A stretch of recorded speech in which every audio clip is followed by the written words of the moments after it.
This paper published in 2024 in Stroke told us that magnesium should not be given in patients who have acute brain injury. Now, why did we think about giving magnesium and why the paper is saying not to give? What should we do? That is what we are going to discuss today. Now, we had a promise. The promise was that magnesium is going to help in acute brain injury. We found out that patients who had acute brain injury, dysmagnesemia was found in nearly two-thirds of the cases. Now, that was observational data. But all the RCTs which were done in stroke patients, ICH, subarachnoid hemorrhage, traumatic brain injury, they all yielded neutral results. So 7 out of the 10 RCTs were totally neutral. Now, what is the reason for this? What is to be done in the future? This is what we are going to discuss today. Now, why did we at all even try to give magnesium over here?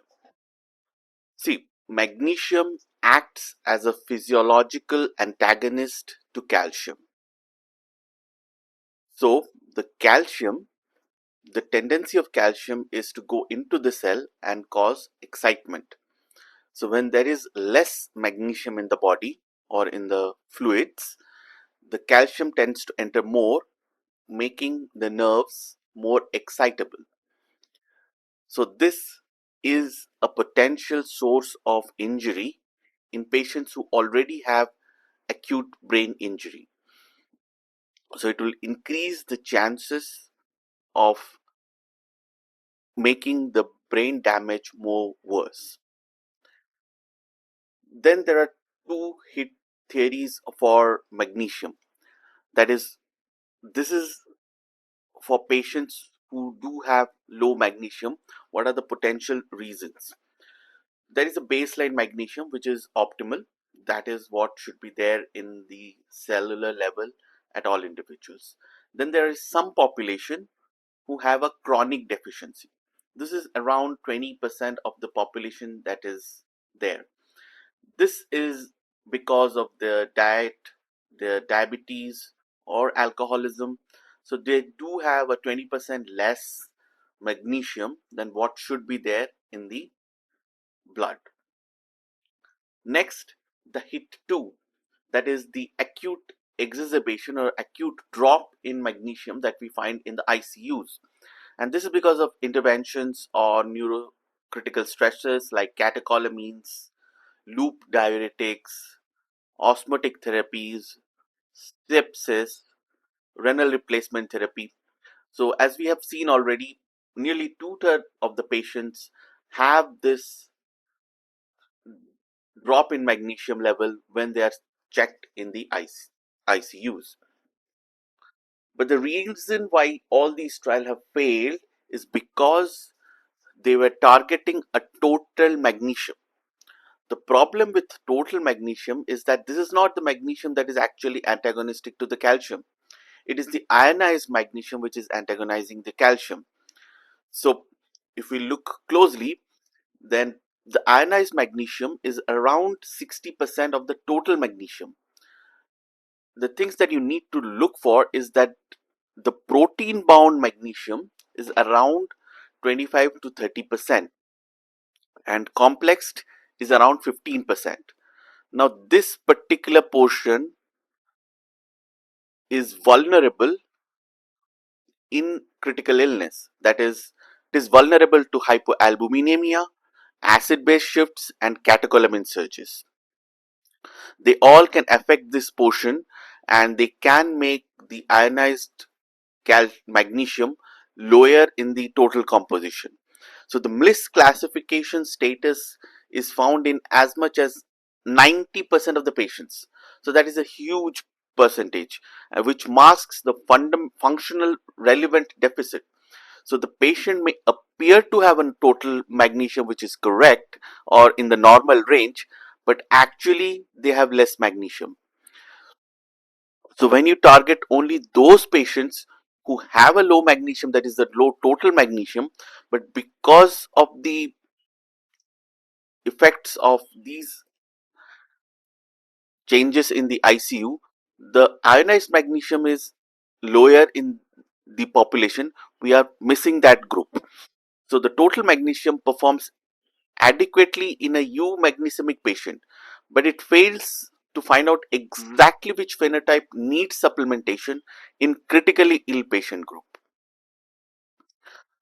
So this is the curve which we find in all ingredients, like all electrolytes or whatever. Everything is going through a U-shaped curve. There is an optimal zone for everything. So magnesium also has an optimal zone. Below we will have hypomagnesemia, and above we will have hypermagnesemia.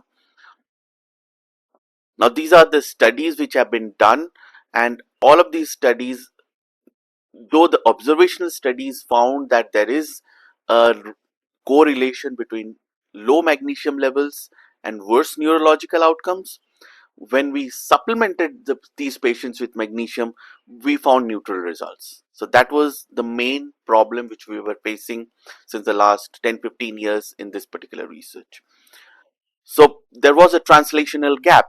Even though we did found in observational studies that there is a increased neurological deficit in patients who are having low magnesium, when we did the studies, that is the RCTs, where we were replacing the magnesium, we did not find good outcome. So there was this mismatch. First, we need to understand there is a compartmental mismatch, because we are unable to find out those patients who are actually having low ionized magnesium, because total magnesium is deceptive, especially in critically ill patients. Then there is patient heterogeneity. In a large unselected group of patients, if you give magnesium to all, that becomes a problem.